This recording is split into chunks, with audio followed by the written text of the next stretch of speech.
नमस्कार, times of Swaraj में आप सबों का स्वागत है और मैं हूं संतोष सिंह। और आज हम टाइम्स ऑफ स्वराज में चर्चा कर रहे हैं कि हमारे प्रधानमंत्री मोदी जी बिहार आ रहे हैं। एक महीने के दौरान ये इनकी 5वीं बार बिहार में चुनावी सभा आज दरभंगा में है। तो हर किसी के दिलो दिमाग में यही है कि आज पीएम मोदी दरभंगा के सहारे क्या संदेश देना चाहेंगे, क्योंकि दरभंगा जिस नैरेटिव को मोदी सेट करते हैं या जिस नैरेटिव को सेट करने के माहिर खिलाड़ी माने जाते हैं, उसके लिए अनुकूल भूमि है, जमीन है। जी हाँ, हिंदू मुसलमान को लेकर वो एक बेहतर फर्टाइल भूमि माना जाता है। हालांकि अब दरभंगा मॉड्यूल्स का वो तेवर नहीं रहा, न वो चर्चाएं रही। फिर भी चर्चा तो होनी है। मोदी आए और उसकी चर्चा न हो, ये तो उम्मीद करना ही बेमानी होगी। खैर, देखना होगा कि किस किस बात की चर्चा होती। लेकिन बड़ा सवाल ये है कि ऐसा ना कि कहीं मोदी फिर कह जाए कि एम्स में हम दरभंगा एम्स में लोग इलाज करा रहे हैं, नेपाल के लोगों का भी फायदा हो रहा है, पूर्णिया तो पूरे उत्तर बिहार के लोग एम्स का लाभ उठा रहे हैं। ऐसा ना कह बैठे। हमें लगता है कि इस बार ये ब्लंडर उनसे नहीं होनी चाहिए। लेकिन सबकी नज़र है कि आखिर दरभंगा आकर वो कहना क्या चाहते हैं, क्योंकि बाकी के 4 सभा में उन्होंने कुछ भी ऐसा नहीं कहा। चाहे वो अररिया का हो, पूर्णिया का हो, मुंगेर का हो, उनकी सभा जमुई हो, जहाँ कहीं भी उनकी चुनावी सभा हुई है, वो उस नैरेटिव को सेट करने में कोशिश जरूर किया उन्होंने। जैसे अररिया में ठीक चुनाव के दिन उनका भाषण था, जो उनका स्टाइल है, राजनीतिक स्टाइल है, उसके सहारे अगल बगल के कॉन्स्टिट्यूएंसीज को प्रभावित करता है। सेकेंड फेज का इलेक्शन था, 5 लोकसभा क्षेत्र बिहार में उस दिन वोटिंग हो रही थी।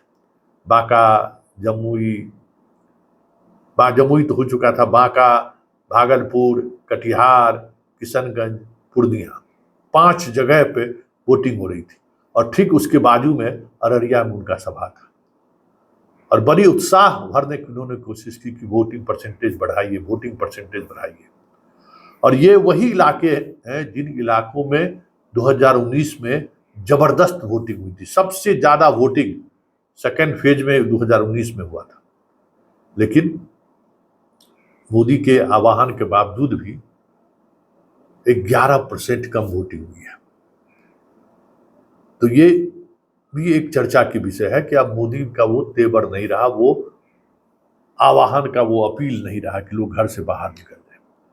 इसलिए दरभंगा पर खास नजर है, क्योंकि जिस आवाज के सहारे मोदी युवा को प्रभावित करते आए हैं, बुजुर्गों को प्रभावित करते आए हैं, महिलाओं को प्रभावित करते रहे हैं, और लगातार इसके सहारे वो चुनाव भी जीतते रहे हैं, वो उस प्रभाव के लिए जो आवाज में जो खनक होनी चाहिए, उस खनक की तलाश में आज दरभंगा और मिथिलांचल का लोग मोदी के भाषण का इंतजार भी कर रहे हैं।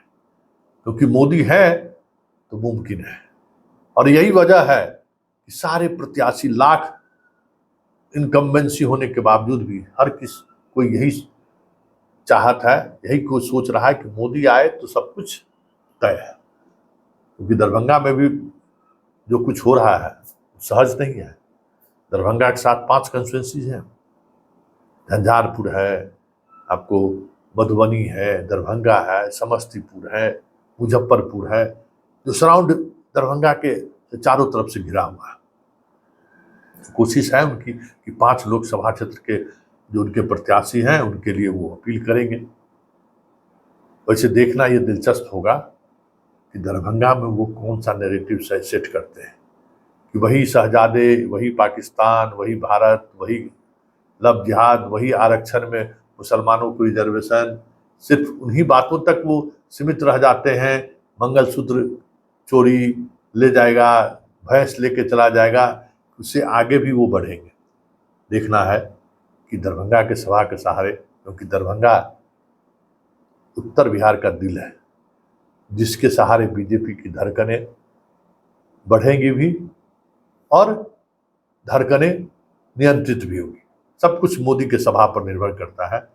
उम्मीदवार भी उन्हीं की उम्मीद पर भरोसा बना रखा है और जनता तो फिर जनार्दने है। देखिए क्या होता है, दरभंगा में वो क्या कहते हैं।